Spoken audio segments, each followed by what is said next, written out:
ఎట్లున్నది కాంగ్రెస్ పరిస్థితి అంటే మన హైదరాబాద్ లో చెప్తారు. హైదరాబాద్ లా ఎవడో నెక్కతక్క మాట్లాడితే ఏమంటారు? ఏ ఖాముష్ బైఠరే బైగన్ కి బాత్ నక్కొకర్ అంటారు. బైగన్ కి బాత్ నక్కొకర్ క్యా బోల్ రారే అంటారు. నిజంగా కూడా కాంగ్రెస్ వాళ్ళు ఏం చేసిరంటే హైదరాబాద్ వాళ్ళు నమ్మలే. మీరు హైదరాబాద్ లో ఒక్క సీటు కూడా కాంగ్రెస్ కు మీరు ఇయ్యలే. ఎందుకంటే మీకు ముందే తెలుసు కాంగ్రెస్ ఎంత మోసం పార్టీ మీకు తెలుసు. అందుకే హైదరాబాద్ లో ఒక్క సీటు కూడా ఇవ్వకుండా మొత్తం అన్ని సీట్లను కేసీఆర్ కి అప్పచెప్పి కేసీఆర్ నాయకత్వంలోనే ఈ రాష్ట్రం ముంగట్టుకోవాలి, హైదరాబాద్ ముంగట్టుకోవాలని చెప్పి మీరు తీర్పిచ్చారు. కానీ ఊర్లల్లా ఈ బైగన్ కే బాతిని కొంతమంది నమ్మిరు, ఈ బైగన్ గాళ్ళని కొంతమంది నమ్మిరు, నమ్మి మోసపోయినరు. ఇలా మోసపోయిన వాళ్ళు మీకంటే ఎక్కువ ఊళ్ళల్లో తిరుగుతున్నారు.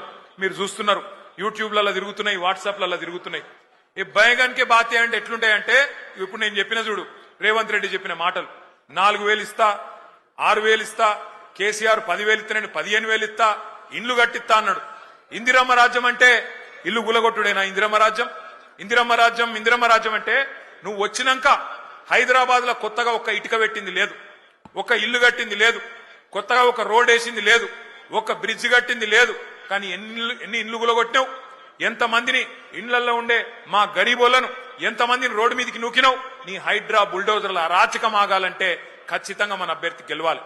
ఇవాళ జరుగుతున్న ఈ పోరాటం ఏదైతున్నదో తెలంగాణలో ఉన్న గరీబులకు, తెలంగాణని ఇవాళ గద్దల్లాగా తన్నుక తింటున్న కాంగ్రెస్ వాళ్లకు మధ్యనే జరుగుతా ఉన్నది.